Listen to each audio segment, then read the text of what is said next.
Hey guys, welcome back to video class. మనం last వీడియోలో core competencies అంటే ఏంటి, కేపబిలిటీస్ అంటే ఏంటి, కేపబిలిటీస్ కోర్ కాంపిటెన్సీస్ రెండిటి వల్ల మనకు కాంపిటేటివ్ అడ్వాంటేజ్ అనేది ఎలా వస్తుందో చూసాం. ఓకే, సో ఈ వీడియోలో మనం అసలు కాంపిటేటివ్ అడ్వాంటేజ్ అంటే ఏంటి, దాన్ని ఎలా మనం డిఫైన్ చేసుకోవచ్చు, ఎలా అసలు మనం కాంపిటేటివ్ అడ్వాంటేజ్ మెయింటైన్ చేయొచ్చు కంపెనీలో చూద్దాం. ఓకే,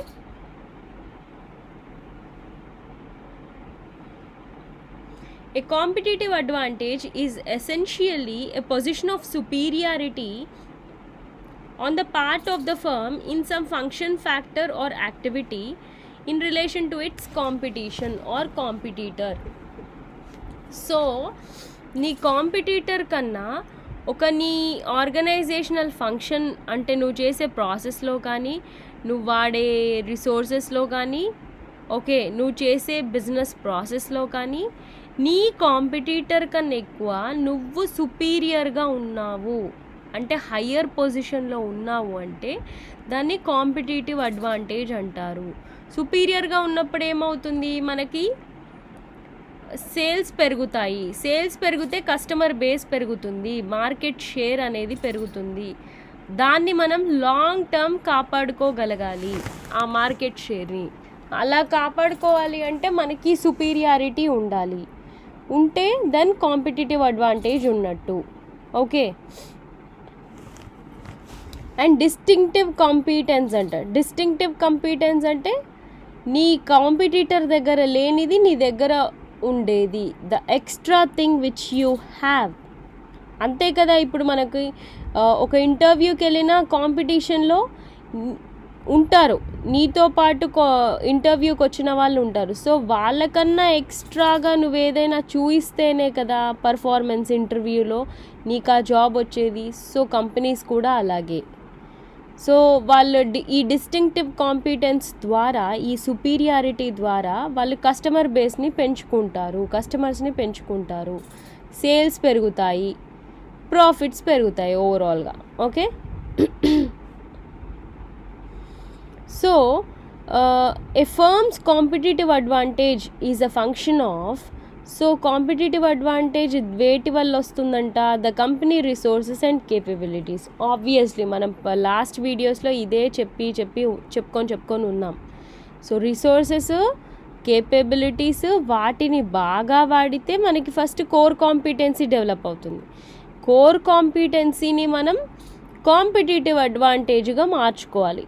కోర్ కాంపిటెన్సీ ఉన్నంత మాత్రాన నువ్వు కాంపిటేటివ్ అడ్వాంటేజ్ నీకు వస్తుందన్న గ్యారంటీ ఏమీ లేదు. ఒక డిస్టింక్షన్లో పాస్ అయిన స్టూడెంట్కి కంపల్సరీ జాబ్ వస్తుందన్న గ్యారంటీ మీరు ఏమైనా ఇవ్వగలరా? ఓన్లీ పర్ఫార్మెన్స్ బేస్డ్ కాదు, నీకు అది నాలెడ్జ్ కిందకి మారాలి. నువ్వు చదువుకోగానే కాదు, it should become your knowledge, its ability to mobilize these resources and capabilities in creating a strategic asset. So ఈ రిసోర్సెస్, కేపబిలిటీస్ ద్వారా నువ్వు ఒక అసెట్ని డెవలప్ చేసుకోవాలి నీ గోల్ బేసిస్లో, అండ్ అది చాలా కాలం పాటు నీతోనే కాపాడుకోగలగాలి. ఈజీగా నీ కాంపిటీటర్ కాపీ చేయగలిగాడా నీ టెక్నిక్ని, అది ఎక్కువ కాలం నీ దగ్గర ఉండదు. సో సస్టైన్డ్ మార్కెట్ పర్ఫార్మెన్స్ అయ్యి ఉండాలి. దెన్ నెక్స్ట్, ఇక్కడ డయాగ్రామ్ చూస్తే మీకు ఈజీగా అర్థమైపోతుంది. కంపెనీ రిసోర్సెస్, కేపబిలిటీస్ ఉన్నాయి. ఓకే, వాటి ద్వారా మీరు ఏం చేస్తున్నారు, దాన్ని ఒక ఆస్తి లాగా మార్చుకుంటున్నారు, ఎసెట్ లాగా. స్ట్రాటజిక్ ఎసెట్ అంటే అదే నీ అస్త్రం, నీ కాంపిటీటర్ని ఫైట్ చేయడానికి నీ ఇండస్ట్రీలో. అండ్ అది డిస్టింక్టివ్గా ఉండాలి, అంటే రేర్గా ఉన్నది అయి ఉండాలి, ఎవరి దగ్గర లేనిది అయి ఉండాలి. సో ఈ రెండిటి వల్ల నీకు ఒక కోర్ కాంపిటెన్సీ అనేది డెవలప్ అవుతుంది. ఆ కోర్ కాంపిటెన్సీ ద్వారా నువ్వు చాలా కాలం నుంచి ప్రాఫిట్ రన్నింగ్ బిజినెస్గా మార్కెట్లో ఉంటే కనుక నీకు కాంపిటేటివ్ అడ్వాంటేజ్ ఉన్నట్టు. ఓకే, సింపుల్గా ఈ డయాగ్రామ్ బేసిస్లో మీరు అర్థం చేసేసుకోవచ్చు. సో ఇక్కడ అంతా ఎక్స్ప్లెయిన్ చేసింది కూడా అదే. Okay, so nature and significance of competitive advantage అంటే అసలు ఎందుకు ఎందుకు కాంపిటేటివ్ అడ్వాంటేజ్ మనకి ఇంపార్టెంట్ అంటే it's a backup for strategy అనేది అసలు మన కంపెనీ ఓవరాల్ గోల్. దానికి మన కాంపిటేటివ్ అడ్వాంటేజ్ బ్యాకప్. మన గోల్ రీచ్ అవ్వడానికి మనకి బ్యాకప్ లాగా ఉంటుందన్నమాట కాంపిటేటివ్ అడ్వాంటేజ్ అనేది. And it is a relevant competitive advantage. Without the relevant competitive advantage, a firm cannot effectively put in place the chosen strategy. So నీ goal ఏంటి, దానికి రెలవెంట్గా ఉండాలి. నువ్వు అనుకున్నది ఇంకేదో గోల్. ఓకే, నువ్వు బాగా ఇప్పుడు చదివి నువ్వు పిహెచ్డి చేసి డాక్టరేట్ చేసి రీసెర్చ్ అండ్ డెవలప్మెంట్ చేసి కొత్తదేదో ఇన్నోవేషన్ చేసి ఒకటేదో నువ్వు ఇన్వెంట్ చేయాలనుకుంటున్నావు అనుకో ప్రోడక్ట్, నీ గోలే అసలు వేరే. నీకు ఈ జాబ్ మార్కెట్లో ఈ కాంపిటీషన్లో జాబ్ కొట్టడం అనేది అసలు నీ గోలే కాదు. అప్పుడు నువ్వు జాబ్ కొట్టినా కొట్టకపోయినా అవసరం లేదు, ఇర్రిలవెంట్ అవుతుంది. కానీ నీ మెయిన్ గోలే నువ్వు ఒక పెద్ద ఎంఎన్సీలో ప్లేస్ అవ్వాలి యాజ్ అ బిగ్ మేనేజర్ అనుకో, దెన్ నీ కాంపిటేటివ్ అడ్వాంటేజ్ వేరేలాగా ఉండాలి. నువ్వు రీసెర్చ్ అండ్ డెవలప్మెంట్ సైడ్ వెళ్ళాలనుకుంటే నీ కాంపిటేటివ్ అడ్వాంటేజ్ వేరేలాగా ఉండాలి. సో నీ గోల్ బేసిస్లో నీ రిసోర్సెస్ని కేపబిలిటీస్ని నువ్వు మార్చుకుంటూ ఉండాలి తప్పితే నా దగ్గర ఇంత మనీ ఉంది కదా అనేసి నువ్వు Apple choose to perform in cars manufacturing instead of again working on computers or something like that. వాళ్ళు ఆల్రెడీ ఎలక్ట్రానిక్స్లో ఉన్నారు కానీ they diversified into cars business. ఎందుకు? అది most flourishing and most profit giving business. Yes or no? And it's not a small thing at all. చాలా lots of research and development జరగాలి. జరిగితే వాళ్ళు అనుకున్న ఎలక్ట్రానిక్ కార్ రిలీజ్ చేయగలుగుతారు మార్కెట్లోకి. Okay, so రెలవెంట్గా ఉండాలి. నీ దగ్గర ఉన్నది ఒక స్కిల్ అనుకో, నువ్వు ఇంకేదో చేయాలనుకుంటే నీకు పాటలు పాడడం వచ్చు కానీ సాఫ్ట్వేర్ కంపెనీలో జాబ్ చేయాలనుకుంటే ఇట్స్ టోటలీ రాంగ్. సో రెలవెంట్గా ఉండాలి అండ్ డిస్టింక్ట్ ఫ్రమ్ స్ట్రెంగ్త్ అయ్యి ఉండాలి. డిస్టింక్ట్ ఫ్రమ్ స్ట్రెంగ్త్ అంటే all factors identified as strength may not amount to competitive advantage. This is obvious enough. One guiding principle is that a factor can be counted as a competitive advantage if it could influence in the company's favor one or more of the forces shaping the competition. Okay, so నీ దగ్గర ఉన్న ప్రతి strength నీకు ఉపయోగపడకపోవచ్చు. you may be a body builder but you have no skill set to become a software employee అనుకోండి. నీ స్ట్రెంగ్తే వేరే. Okay, so నీ strength ప్రతి స్ట్రెంగ్త్ ఉపయోగపడకపోవచ్చు. ఉపయోగపడే స్ట్రెంగ్త్నే నువ్వు డిస్టింక్టివ్గా మార్చుకోవాలి నీ కాంపిటీటర్ కన్నా. ఓకే, నీ కాంపిటీటర్ దగ్గర నీ దగ్గర సేమ్ ఉందనుకోండి, దెన్ నువ్వు నెగ్గుకోలేవు. ఇది రాదు, నీకు సస్టైన్డ్ మార్కెట్ పర్ఫార్మెన్స్ రాదు, కాంపిటీషన్ పెరుగుతుంది. సో ఇది కావాలి అంటే నువ్వు డెవలప్ చేసుకుంటున్న స్ట్రెంగ్త్ డిస్టింక్ట్ అయ్యి ఉండాలి, అంటే ఎవరి దగ్గర లేనిది అయ్యి ఉండాలి. ఓకే, సో అది సిగ్నిఫికెన్స్ అన్నమాట, అవసరం. Then how do companies build or acquire competitive advantage? So competitive అడ్వాంటేజ్ని ఎలా బిల్డ్ చేయాలి? Building competitive advantage is part of the task of corporate strategy. So నువ్వు ఎప్పుడైతే నీ గోల్ నువ్వు ప్లాన్ చేసుకుంటున్నావో, నీ బిజినెస్ నువ్వు ప్లాన్ చేసుకుంటున్నావో, అప్పుడే నువ్వు నీ కాంపిటేటివ్ అడ్వాంటేజ్ని కూడా అనలైజ్ చేయాలి, ప్లాన్ చేయాలి. It's a continuous process. Okay, నువ్వు ఫస్ట్ బిజినెస్ ఒకటి అనుకొని తర్వాత నా స్ట్రెంగ్త్లు ఏంటి అని ఆలోచించుకోం. మనం జాబ్కి అప్లై చేసినా ఫస్ట్ నా స్ట్రెంగ్త్ ఏంటి, దాని బేస్డ్ నేను ఏ జాబ్ చేయాలో నేను ఆలోచించుకుంటాను. అందరికీ ఒకటేలాంటి స్ట్రెంగ్త్ ఉండదు కదా. సో అలా. Then next, internal appraisal and industry competition analysis help to identify the competitive advantage. Internal appraisal అంటే నీ కంపెనీకి ఉన్న స్ట్రెంగ్త్లు ఏంటి, వీక్నెస్లు ఏంటి. ఇండస్ట్రీ కాంపిటీషన్ అంటే నీకు బయట నీ ఇండస్ట్రీలో, ఇప్పుడు సాఫ్ట్వేర్ ఇండస్ట్రీయా, ఆటోమొబైల్ ఇండస్ట్రీయా, ఓకే, క్లోదింగ్ ఇండస్ట్రీయా, ఓకే, ఫుడ్ ఇండస్ట్రీయా? సో నువ్వు ఏ ఇండస్ట్రీలో ఉన్నావు, నీ ఇండస్ట్రీలో ఉన్న కాంపిటీషన్ ఏంటి, నీ ఇండస్ట్రీలో కొత్తగా నువ్వు చేయాలనుకునేది ఏంటి, ఇవన్నీ నువ్వు ఐడెంటిఫై చేస్తేనే నీకు ఒక కాంపిటీటివ్ అడ్వాంటేజ్ అనేది బిల్డ్ చేసుకోగలుగుతావు. ఇది మనం బిల్డ్ చేసుకోవాల్సిందే. ఎవరి దగ్గర అలా ఏదో వరంలాగా ఏముండదు. You should work on it, you should build it with the help of all your resources. Okay, so దాన్ని అలా మనం ఇంత అనాలిసిస్ చేయాలి బిల్డ్ చేసుకోవాలంటే. Then next benchmarking and effective tool in competitive advantage building. Benchmarking అంటే ఏంటి? నువ్వు ఏదైనా ఒక ప్రాసెస్ చేస్తున్నావు, అందులో ఒక స్టాండర్డ్ అనేది నువ్వు డెవలప్ చేస్తావు. స్టాండర్డ్ అంటే ఇది ఇలా చేస్తేనే చాలా బాగుంటుంది అని నువ్వు కానీ నీ కాంపిటీటర్స్ కానీ ఫీల్ అయ్యే రేంజ్లో నువ్వు దాన్ని ప్లాన్ చేయాలి. దాన్ని బెంచ్ మార్కింగ్ అంటారు. ఓకే, అలా ది బెస్ట్ చేసినప్పుడే నీకు కస్టమర్స్ కూడా ది బెస్ట్గా మార్కెట్ షేర్ నీకు ఇస్తారు. నీ కాంపిటీటర్స్ కన్నా నీ ప్రోడక్ట్ని వాళ్ళు పర్చేస్ చేసుకుంటారు. ఓకే, సో బెంచ్ మార్కింగ్ అంటే అది effective tool in competitive advantage building అన్నమాట. Analyzing the competitors and locating the best practices within the given industry. So ఇప్పుడు మనకి ఏమంటారు, వాటర్ ఫిల్టర్స్ ఉన్నాయి. వాటర్ ఫిల్టర్స్లో డిఫరెంట్ టైప్స్ ఉన్నాయి మనకి. ఆర్ఓ వాటర్ ఫిల్టర్ అని, ultra violet water filtration process అని, అలా రకరకాలుగా ఉన్నాయి మనకి. అందులో నానో టెక్నాలజీ అని ఇంకేదో ఉంటుంది. సో కొత్త ఇన్నోవేషన్స్ కంపెనీస్ చేస్తూనే ఉన్నారు కస్టమర్స్ కోసం. సో అలా ఉన్నప్పుడు వాళ్ళకన్నా ది బెస్ట్ నువ్వు చేయగలగాలి. నీ ఇండస్ట్రీలో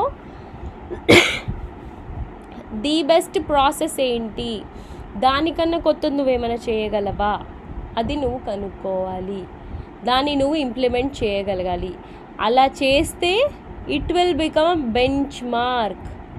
అంటే అంతకన్నా ది బెస్ట్ ప్రోడక్ట్ అంటూ ఏది లేదు. సో నేను ఆ లెవెల్కి రీచ్ అవ్వాలి అని అనుకోగలగాలి. ఓకే, అప్పుడు నీ బిజినెస్ బెంచ్ మార్క్డ్ అవుతుంది, నీ ప్రాసెస్ బెంచ్ మార్క్డ్ అవుతుంది, నీ ప్రోడక్ట్ కానీ సర్వీస్ కానీ బెంచ్ మార్క్డ్ అవుతుంది. ఓకే, ఇప్పుడు మనం ఒక డిసీజ్ ఏదో ఉంటుంది, క్యాన్సర్లో ఏదో సమ్ టైప్ ఆఫ్ క్యాన్సర్, ఈ పలానా చోట ఆ హాస్పిటల్లోనే ఆ ట్రీట్మెంటే వర్క్ అవుతుంది, ఆ మెడిసినే వర్క్ అవుతుందని అనుకొని వెళ్తుంటారు కదా పేషెంట్స్. సో దాన్ని బెంచ్ మార్క్డ్ ప్రాసెస్ అంటారు. అంటే టాప్ క్వాలిటీ అన్నమాట, best results. Okay, then next value chain approach will be of use in identifying building and competitive advantage. So competitive advantage build చేసుకోవాలంటే మనం వాల్యూ చైన్ అనాలిసిస్ కూడా చేసుకోవాలి. ఇది ఏంటి అనేది వాల్యూ చైన్ అనాలిసిస్ మనం డీప్గా ఒక టాపిక్ కింద నెక్స్ట్ అప్కమింగ్ వీడియోలో చూద్దాం. ఓకే, కానీ బ్రీఫ్గా చెప్పాలి, వాల్యూ చైన్ అనాలిసిస్ అంటే మన బిజినెస్ ప్రాసెస్ని ప్రైమరీ యాక్టివిటీస్ కింద, సెకండరీ యాక్టివిటీస్ కింద మనం డివైడ్ చేసుకుంటాం. అంటే ప్రైమరీ అంటే మెయిన్, అసలు అది లేనిది బిజినెస్ అనేది జరగదు. సెకండరీ ఆర్ సపోర్టింగ్ యాక్టివిటీస్ అంటే అది కూడా లేనిది బిజినెస్ జరగదు. కానీ అసలే జరగదని కాదు, you can manage. Okay, so అదేంటి అనేది మనం క్లియర్గా ఒక టాపిక్ కింద చూద్దాము అప్కమింగ్ వీడియోలో. Then next corporate cloud confers competitive advantage on SBUs contribute to competitive advantage to corporate level. So SBUs strategic business units ద్వారా ఫర్ సపోజ్ ఇప్పుడు టాటా చూడండి, Tata Motors. So Tata Motors ఒక బ్రాండ్ ఇమేజ్ క్రియేట్ చేసింది, Tata steel ఒక brand image create చేసింది. అంటే నీ parent company కింద నీకుండే ఆ చిన్న సబ్ కంపెనీస్ ద్వారా అందులో ఒకటి సక్సీడ్ అయినా నీకు వేరే ప్రోడక్ట్స్కి కూడా ఆ బ్రాండ్ ఇమేజ్ అనేది పాస్ ఆన్ అవుతుంది. Yes or no? So Tata అంటే ఓకే అది పలానా కంపెనీ, వాళ్ళ క్వాలిటీ లెవెల్ అంత ఉంటుంది అనేది మనకు మైండ్ సెట్లో ఉండిపోతుంది కదా. సో నీ ఒక ఎస్బియు ద్వారా ఇంకో ఎస్బియు కూడా కాంపిటేటివ్ అడ్వాంటేజే అనమాట. సో వాళ్ళు టాటా వాళ్ళు ఉప్పు కూడా తయారు చేస్తున్నారు, వాటర్ కూడా అమ్ముతున్నారు. సో నీ టాటా మోటార్స్ నుంచి వచ్చిన నీకు ఆ పేరు, టాటా కంపెనీకి టాటా స్టీల్ ద్వారా వచ్చిన పేరు క్యారీ ఫార్వర్డ్ అవుతుందా లేదా? టాటా వాళ్ళదంటే ఓకే కొనుక్కోవచ్చు, మనం నమ్మగలిగిన బ్రాండే అనే ఫీలింగ్ మనకు వస్తుంది. సో అది వాళ్ళు ఇక్కడ చెప్తోంది. ఓకే, సో నువ్వే తయారు చేయొచ్చు నీ ఎస్బియు ద్వారా కాంపిటేటివ్ అడ్వాంటేజ్, లేదా వేరే ఎస్బియు ద్వారా తయారైన కాంపిటేటివ్ అడ్వాంటేజ్ని కూడా నువ్వు టేకప్ చేయొచ్చు. ఓకే, ఒక పేరెంట్ కంపెనీ కింద కంపెనీస్కి. Then next, core skills of the corporation serve as anchor for competitive advantage building. So మనకున్న కోర్ స్కిల్స్ మనకి హెల్ప్ చేస్తాయి మన కాంపిటేటివ్ అడ్వాంటేజ్ బిల్డింగ్కి. అది నేను చెప్తూనే ఉన్నాను from starting. Then next, firms build competitive advantage using different strategic routes. So ఇన్ని రకాలుగా మనం బిల్డ్ చేసుకోవచ్చు కాంపిటేటివ్ అడ్వాంటేజ్. ఎలా? ఇన్నోవేషన్ ద్వారా, కొత్తదేదో కనిపెట్టి, లేదా ఇంటిగ్రేషన్ అంటే నీ బిజినెస్ ప్రాసెస్లో కొత్త సాఫ్ట్వేర్ ఇంటిగ్రేట్ చేయడమో, కొత్త టెక్నాలజీ ఇంటిగ్రేట్ చేయడమో, కొత్త వర్కింగ్ ప్రాసెస్ ఇంటిగ్రేట్ చేయడమో, లేదా నీ ఉన్న బిజినెస్లనే కలిపేసి ఒక్క మాడ్యూల్ కింద నువ్వు వర్క్ చేయటమో. ఓకే, అలా. లేదా డీఇంటగ్రేషన్ అండ్ అవుట్ సోర్సింగ్ కూడా. కొన్ని మనం we will be doing some big thing and చిన్నవి మనకి హ్యాండిల్ చేసుకోవడం హెడేక్ అయినప్పుడు ఆ ప్రాసెస్ని అవుట్ సోర్స్ చేయడము. ఇప్పుడు మనము యూనిట్ 1లో చూసాం example, Samsung and Apple are competitors. కానీ వాళ్ళు కంప్యూటర్స్కి యూజ్ చేసే చిన్న ఇంటర్నల్ డివైజెస్లో శాంసంగ్ ఈ సప్లయర్ టు యాపిల్, అది కూడా చూసాం. So integration, deintegration. So Apple ఆ హెడేక్ తీసుకోవట్లేదు. నా కాంపిటీటర్ అయినా సరే నేను అది నేను తయారు చేయకుండా ఆ ప్రాసెస్ అవుట్సోర్స్ చేసి వాళ్ళ దగ్గర తయారు చేయించుకొని నేను మళ్ళీ తీసుకొచ్చి నా ప్రోడక్ట్లో పెట్టుకుంటున్నాను ఆ పలానా డివైస్ని. ఓకే, సో నీ బిజినెస్ బేసిస్లో నువ్వు ఇంటిగ్రేట్ అయినా చేయి, లేదా డీఇంటిగ్రేట్ అయినా చేయి. R&D చేయించు, బాగా రీసెర్చ్ చేయించు, డెవలప్ చేయించు. Mergers and acquisitions.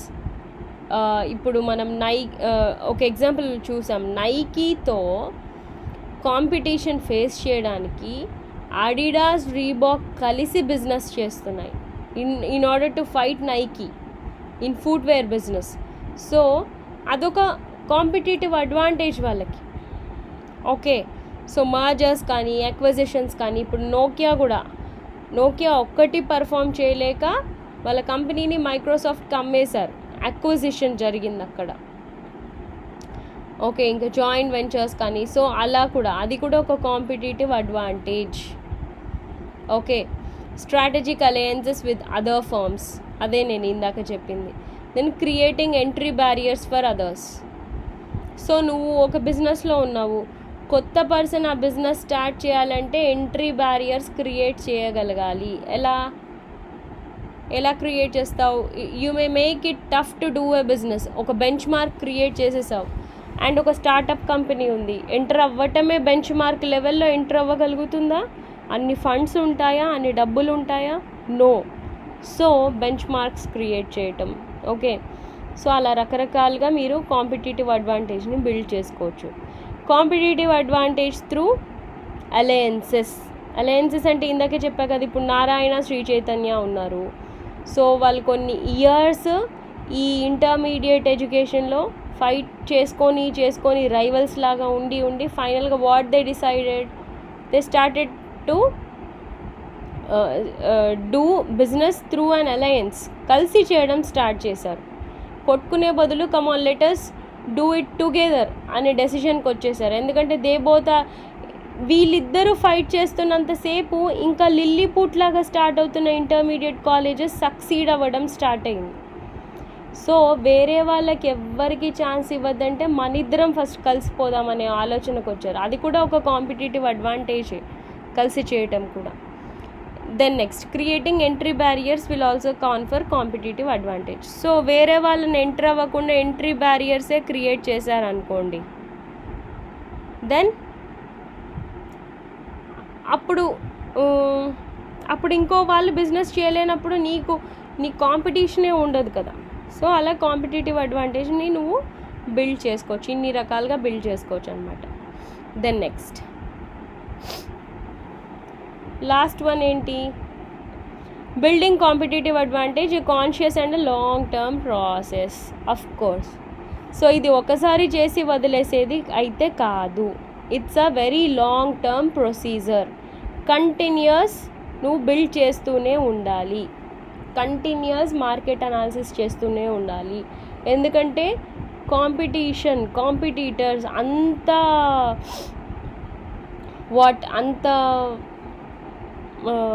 విగరస్గా అందరూ పార్టిసిపేట్ చేస్తున్నారు, అంత ఇంట్రెస్ట్ వాళ్ళ బిజినెస్లోకి పెడుతున్నారు, కంటిన్యూస్ ఇంప్రూవ్మెంట్ చూసుకుంటున్నారు. సో నువ్వు ఒక్కసారి సక్సెస్ రీచ్ అయిపోయి ఉంటే కాదు. ప్రోడక్ట్ లైఫ్ సైకిల్ కనుక మనం చూస్తే introduction, growth, stability. Next stability వచ్చిందంటే నెక్స్ట్ ఫేజ్ ఏముండొచ్చు, మనం కొంచెం డీలే చేసిన డౌన్ఫాలే. ఓకే, డౌన్ఫాలే ఉంటుంది. సో స్టెబిలిటీ నుంచి డౌన్ఫాల్ కాకుండా స్టెబిలిటీ నుంచి ఇంకా పైకి వెళ్ళదలుచుకోవాలి నువ్వు. ఓకే, సో అలా. So it's a continuous and conscious long term procedure. Okay, and value chain analysis అంటే ఏంటి మనం నెక్స్ట్ వీడియోలో చూద్దాం. Okay, thank you.